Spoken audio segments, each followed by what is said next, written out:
Hey guys, this is AJ from the Paladin Journal, and welcome to the channel. Today, I wanted to talk about something that is again very different from the usual sort of topics that we cover, and it's something that I find actually quite hilarious, very cringe, and even very pathetic. Now this is gonna probably going to be somewhat of a controversial take for some people, but I assure you this is not controversial at all. None of this is. The, the core subject matter, it is absolutely stupid and beyond the pale, but the commentary on all of this nonsense, trust me, it's so appropriate. So, just a little bit of a background. A few days ago, or more like, a couple of weeks ago, we got some leaks from the now released Adeptus Custodes Codex for Warhammer 10th edition. And in that codex, we saw not one, but at least two references, maybe even three references. I'm not sure. There's some conflicting information about it because I haven't seen the codex myself yet. But there is actual references to some Adeptus Custodes members who have always been portrayed as men since like the dawn of time, since like they were first introduced, and they used to be dressed like Spartans in space, basically. Wearing loincloths, spears, helmets, and everything. And then they got their makeover eventually down the line through the novels first, and then getting their own army book. Now, in this recent 10th edition codex, we see references, hard references in terms of story snippets, as the codices usually do, that some of these custodies, they are actually women as well. And this blew up all over Twitter, and eventually Warhammer official responded, and they said that ever since the formation of the 10,000, which is what the collective name for the Adeptus Custodes is in some circles, ever since their first formation, there have always been women. Now, first of all, I want to say this was great. We got some story snippets in an official book, which is the Codex. There's nothing more official than that. All right? And then Warhammer official tweeting on their main account that yes, this has always been the case. Now, some people may make the argument why they've never mentioned before or whatever.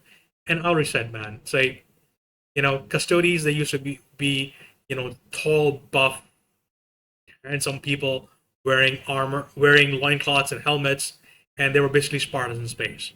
They went from that to being actual weapons of war, wearing this gold armor, which was specially blessed, so to speak, and it conveyed a certain imagery about the excess of the Imperium, even when it was a nascent entity in 10,000 years ago, and not what it has become over time in F41, even though the legend and the stature of the Custodes has only increased in that time. And now that we finally have their armies in both 30K game system and the 40K game system, it's even better. But no one complains about that. This argument has been made so many times over the last couple of weeks, even the last few days. So here's the thing, right? The way this all works is GW is focused primarily on selling you models. They do not sell you lore first.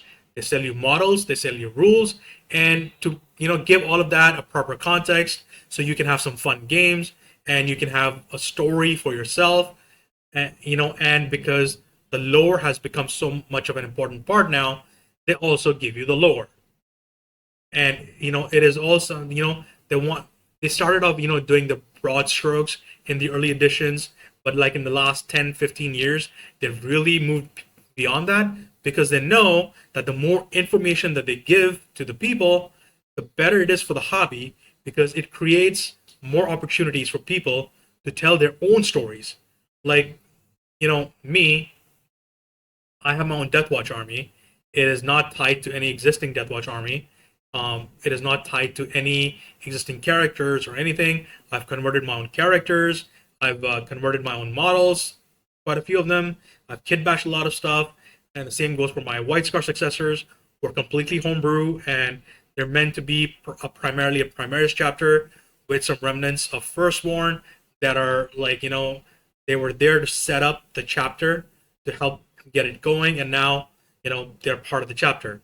So there's so much more you can tell, and it's not just about Space Marines.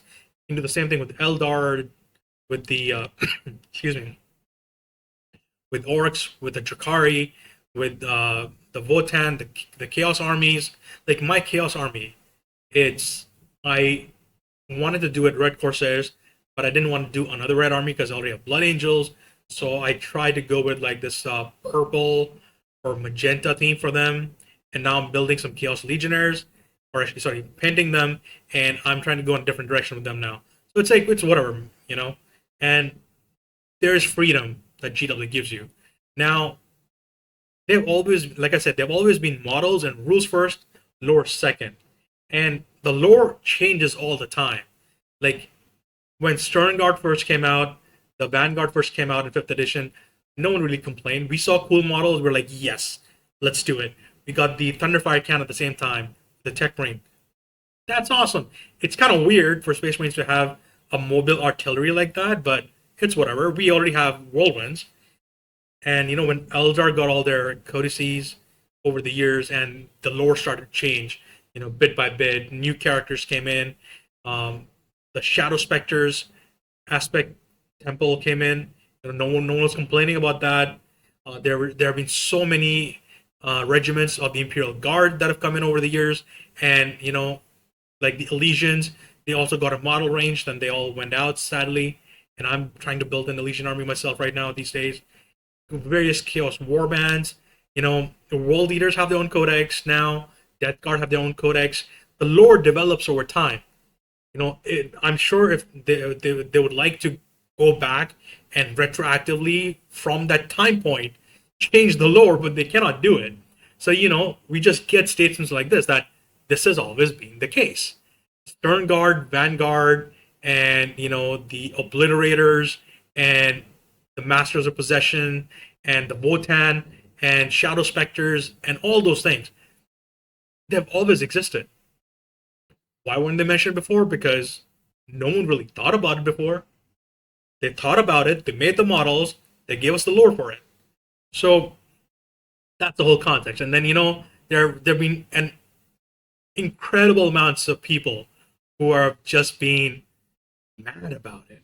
And so this one person on Twitter ended up making, during this whole debacle 2 weeks ago, ended up making a sort of like a tier list for Warhammer YouTube content creators. And it was okay, these are the red content creators. These are so woke. They are very woke. They are bad people. And then there was I believe the yellows, and then the greens. The greens were people they agreed with. But it all just turned out that the people who were in the green were the grifters, people who have not been in the hobby for a long time or never have been, but they just exist to grift off the outrage that happens every few weeks or every few months in the hobby, no matter what it is. But it's usually tied to some kind of gender politics or inclusivity and stuff like that.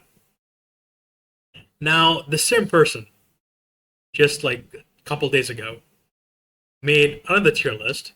This time it's for the Black Library authors. And I have to say, I find this absolutely hilarious. Now, as you can see here, the woke authors with leftist political leanings are those who won't stop at inserting their own political opinions into books they write. This is all code for I hate women, I hate trans people, I hate LGBTQ. All I want is, strong men shooting everything up. Nothing more, nothing else. They're stuck in a mentality that is like decades old, that is pretty much, it exists. It has a lot of outrage. It has the outrage machine exists for all of that, and it's very prevalent in certain circles. But really, the world is becoming more inclusive. There are challenges, of course, but This is the thing. It's happening, and I just like I'm so amazed at some of the names here. And personally, I have interacted with a lot of these people over the years, especially from the period like about 2010 to 2014, when I was very deep into Black Library and Warhammer. I was a reviewer. I was submitting short stories and novel pitches to Black Library, and I was in forums with some of these people and all of that. And I read a lot of their works, for most of them, especially people like Dan Abnett, Graham, and James Swallow, yeah, Thorpe. And you can just see it's absolute nonsense, right? So Mike Brooks, Aaron Dembski Bowden, Gav Thorpe, Graham McNeil, James Solo, Sarah Cockwell, Robert Rath, Mark Collins, J.C. Stearns, David Annandale, Jonathan DeBeer. And like, yeah, fair play. Like Aaron Dembski Bowden has written a lot of strong female characters in Warhammer novels, especially contrasting them against the Astartes. Whether we talk about his 30k Ward Bearers or his 40k Night Lords, Gav Thorpe has written so many amazing characters. Right now, I'm struggling to remember if he wrote any female ones in particular. My memory is a little bit hazy, but you know, he's always written about, you know, his characters have always been strong. I will never deny that. His Eldar novels, they actually have a lot of good female characters actually, because the Eldar society as a whole, it really like makes no distinctions, and a lot of their powerful characters over the years, whether we see them in the various books or in the codices or what have you, they've always been, there's, I wouldn't say an even split, but there have certainly been a lot of female characters there. Graham McNeil, James Swallow. James Swallow has literally written 2 books about Adeptus Sororitas, and they're some of the best books I've ever read. He is one of my absolute favorite authors of all time, as far as 40k goes. And pretty much you can put any of them there. Gav, Graham, James, and even Aaron Ipsky Bowden, because a lot of his stuff I really like, even though some of it's really not my deal. But and like Sarah Cockwell, she's like one of the, I hesitate to say she was the first female authors working with Black Library, but she was definitely one of the first, and she definitely left a mark because she not only wrote about Valkia the Bloody, who is one of the most badass Warhammer in its entirety, Warhammer lore. She's a human woman in Warhammer Fantasy who impressed Khorne, the Lord of Skulls, one of the 4 Chaos Gods, impressed him so much that he elevated her to demonhood, and he made her a, almost like a consort of sorts. And she wrote that book. It was an amazing book. She wrote like at least 3 short stories as well, all amazing.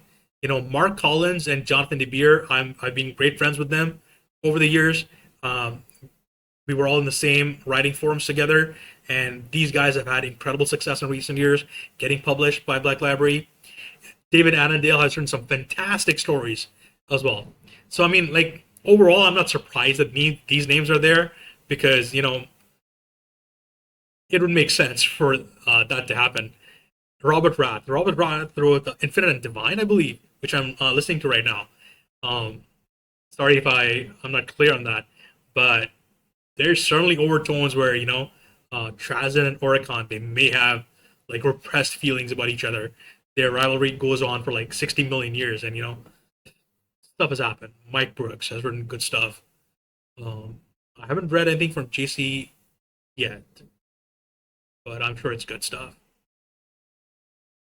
And we go to, oh sorry, uh, different resolution, yellows. So I was right. Yellows, authors who are not openly woke but engage in some virtue signaling. Also, authors that I'm not sure enough about to put them in the red or green list. Like, I'll make a comment about this whole thing with the next slide. But Rachel Harrison, she's part of the crop of authors who have come up in the last like 11 years, 12 years, same as Sarah and Mark and JC and Jonathan and others, or Robert Rath. And like, she's written about Adeptus Sororitas. So I'm like, it's like you're already women hating so much. It's like you don't need to portray yourself as a fence sitter on this. And Matthew Farrer, one of his best works, is a trilogy about a female Adeptus Arbites officer on Hydrafer, one of the most important walls in the Imperium. Steve Parker, uh, he's a great author. Battle for Rin's World wasn't exactly a top rate for me, but his Deathwatch stuff has been amazing. Nate Crowley, I'm not sure if I read Nate Crowley because he's another one of the new crop. But the description, he wrote token trans Necrons, and his Necron novels can be somewhat interpreted as supporting trans rights. Which, if he wrote trans Necrons, they're not token. You know, if they are in the novels, they're not token. And there's no fence setting on this. He wrote about trans characters in his novels. Even James Swallow has written a trans character in one of his books. And Aaron Dembski Bowden, he wanted and he did push for female custodies in his novels. I believe in the 30K novels that he's written in the last few years. But he was told that no, we're not doing that because we already made the models and blah blah blah whatever. So it's like there's so much like mixed signals going on here. Peter Ferrari, yeah, he wrote some of the early Tau stuff, I believe, but I've never really read it, so I can't really say. But there's no point in fence sitting on this, and I'll tell you why. Because in the next slide, the green one, these are authors who either have zero woke content in their books or it's minimal and it's not noticeable. If it's minimal, it's noticeable because it's minimal. Most of these authors do not express their political opinions online, or at least not openly.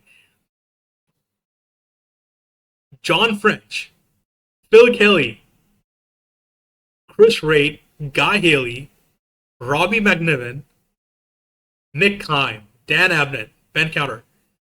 These are people I know. I've interacted with these people a lot. In the case of Dan and Guy, I read some of their work outside of Warhammer. And Robbie is another one of those writers who came up together with Mark and Jonathan. And, even like Sandy Mitchell and Denny Flowers, Justin Hill, Rob Young.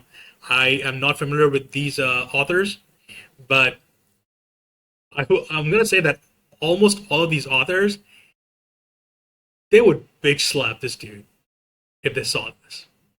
And the guy was in front of them. Because Dan Abnett has been working in comics for a long time, for more than 25 years. I want to say closer to like even maybe 27, 28 years maybe, but certainly for a long time.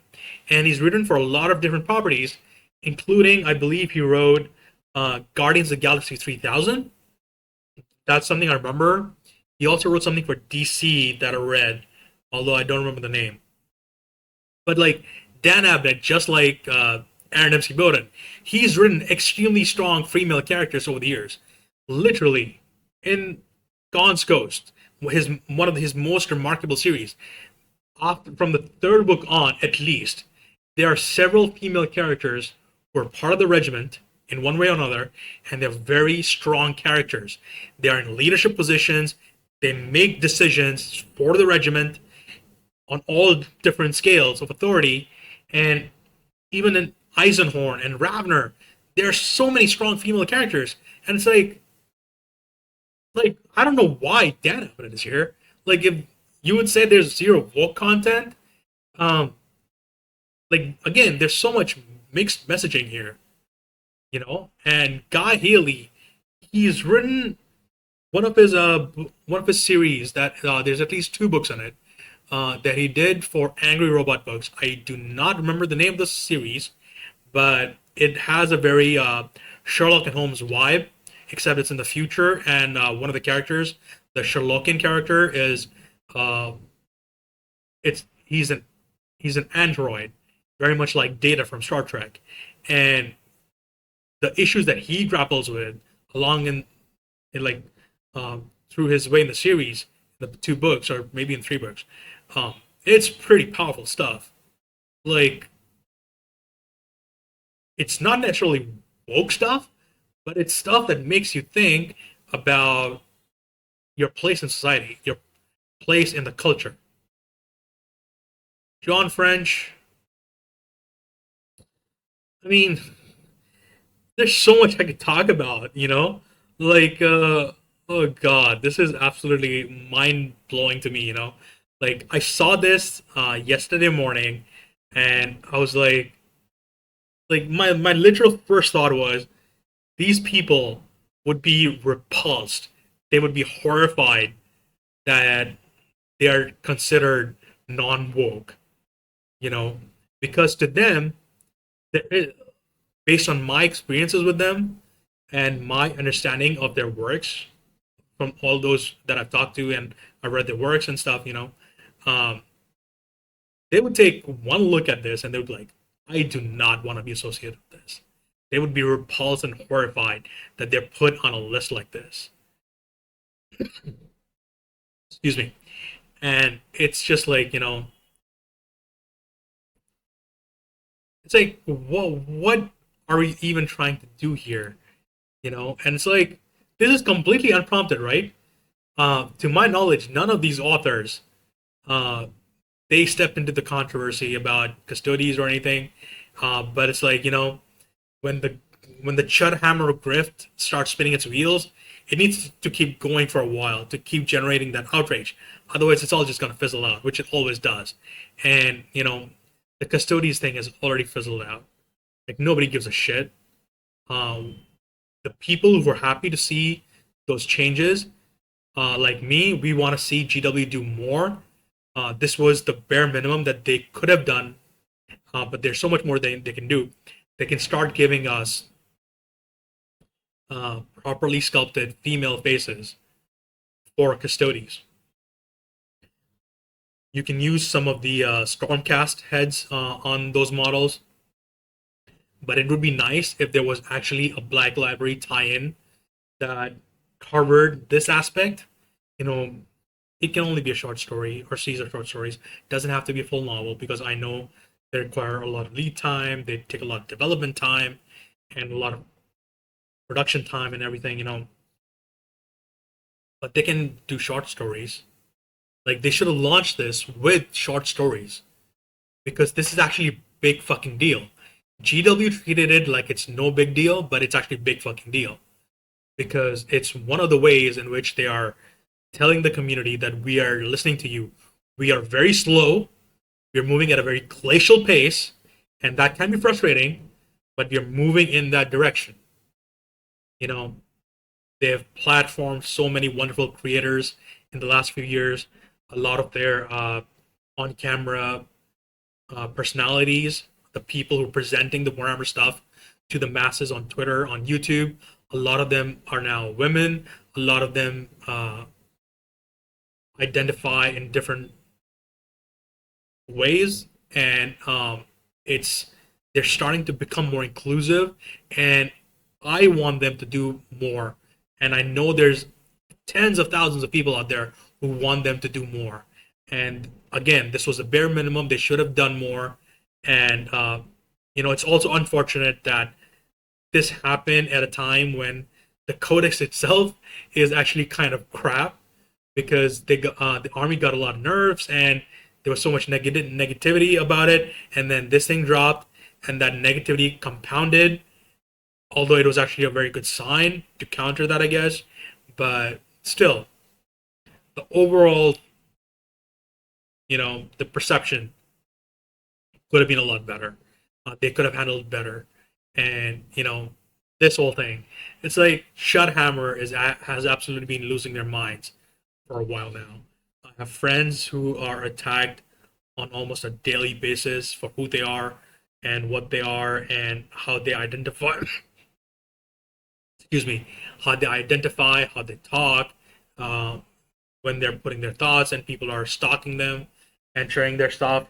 And this is like this is such a it's just such a grip thing, and I'm sure this is going to be picked up by some of those idiot YouTubers, and they're gonna be like, "Oh look, there's this new list being made, and these are all bad people." But in actuality, as someone who has been in Warhammer, as an enthusiast, as a consumer of the lore, as a person who has been in the hobby since late 2007, who's read who's read dozens of books. I won't say hundreds of books. Who's read dozens of books. Who's interacted with a lot of these people directly in person, not just online. Because I've met quite a few of them. I have signed books from them. I've talked to them about stuff. And in the case of Sarah and Robbie, Mark, Jonathan, I've experienced some of their writing before they got published, or just at the moment they got published, and they've helped me with some stuff. And I can say in all honesty that don't take this as a tier list of book people writing for Warhammer. Take this as a consolidated list of people you should absolutely be reading. Mike Brooks, in recent years, he's been doing a lot of really good stuff. His most recent work that I've read, or audiobook actually, The Lions of the Forest. It's a really good book. I have a review of that on the channel. Aaron Dembski-Bowden, mixed feelings on his work, but overall, he's a very solid writer. He's written extensively for a lot of different factions and sub-factions. Absolutely check it out. Gav Thorpe, he's one of the OGs. He worked at GW before he transitioned to being an author. Graham McNeil has also written some stuff, I believe, for GW directly. But certainly, he's written some of the classics, just like Gav. James Solo, another guy. The Blood Angels guy. Used to be the sororist guy, but now Rachel Harrison and other authors have taken up their mantle, like Danny Ware. Sarah Cockwell, her Silver Skull stuff is amazing. Her Warhammer Fantasy stuff is amazing. I wish she was still writing for Black Library. I don't think she's at the moment. Don't quote me on that. But I would love to see more stuff from her. Robert Rath, like I said, he's been quite proliferate of late. Mark Collins has been picking up steam. Jonathan DeBeer has been picking up steam. I think they both wrote for Warhammer Crimes. And they're also writing for 40K right now. So there's that. David Annandale, he's absolutely one of the best. Legion of the Damned is one of my all-time favorite books. And Death of Antagonists is also a book I would recommend highly. J.C. Stearns, I've not read yet, but I will take the chance to read some J.C. Stearns as soon as I can. And then, let's see. Peter Ferrari, the Tau stuff has never been appealing to me, so I can't really say. I have read a short story by Rachel Harrison, which was about, I believe it was Severina Rain, an Imperial Guard Commissar. It was a decent read, and I do want to read more. Matt Farrer, the Enforcers trilogy is amazing. Highly recommended. Steve Parker, his Death Watch stuff, recommended. Nate Crowley, I'm not sure, but I'm reading The Infinite and Divine now, or audiobook, and I definitely want to read more Necrons. It's giving me this Necrons kick that I would really want to experience further. So I'm definitely going to check that out. John French, he's written so much, whether it's 30K or 40K, and I believe he's written quite a few stories for Age of Sigmar as well. Phil Kelly, again, he's an OG from the GW Design Studio, and he's written so much rule stuff and whatnot. And it says there he's written some Tau stuff. I have no idea, but I'll check it out when I can. Sandy Mitchell. He's written some guard stuff. And yeah, very sure he's written a lot of guard stuff. And people seem to love it from what I know a few years back. Chris Raid, he's written some great Spaceful stuff and other things in 30K and 40K. But his one Spaceful book, The Battle of the Fang, it's a Space Marines battles novel. That was an amazing fucking read. One of the absolute best 40K books you can read ever, and it has space wolves. Guy Haley, extremely prolific writer, whether it's 40K or Age of Sigmar, I believe, even, or 30K, or even outside of Warhammer entirely. Like his stuff for Angry Robot books, really good. He's written at least a couple books, I believe, for Rebellion books. Rebellion books, I think they're called. I think it's Rebellion. But his novels Crash, and his novel he also wrote about Mars, and it's a really fantastic sci-fi read. Um, it's about two different timelines intersecting on Mars, and it's amazing stuff, and highly recommended stuff. Denny Flowers, I'm not sure, because Necromunda and Aeronautica are not something I really uh, have much of an interest in. Although I do want to get some Necromunda models for my 40K armies. So that's really it. Robbie, I believe Robbie has written an Age of Sigmar novel that was received quite well, and he's written a lot of Carcharodon's stuff, Space Sharks novels. He's written at least two novels. They're really good. He also wrote a White Scars novel that I liked. His writing is really good, and he has already written or he's about to publish some stuff outside of Warhammer.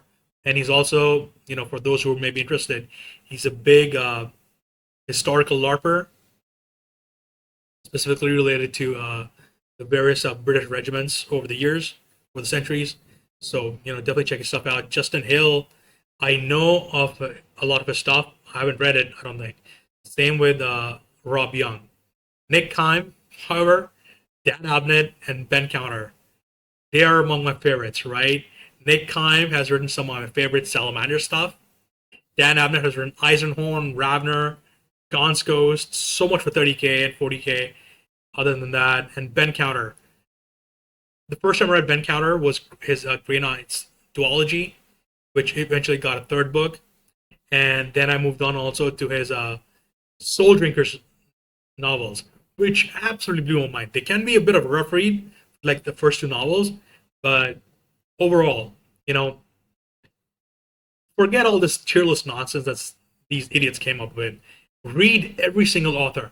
They all have something to contribute, and they've all written some fantastic stuff that I just said, in the last few minutes. I recommend a lot of this stuff.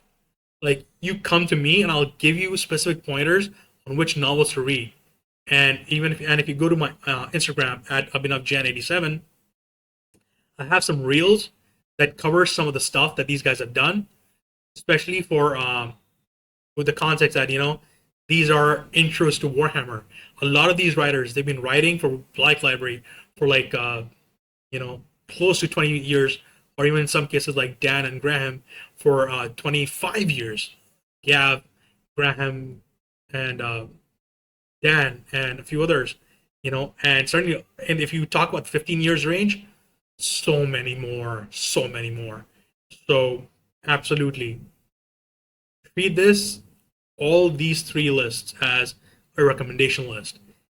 Go out, get some ebooks, get some audiobooks, and have fun. That should be your takeaway.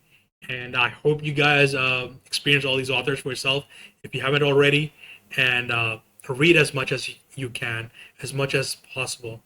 And everything is available on Black Library's website, and whether it's the novels or the ebooks or the short stories, anthologies, and everything.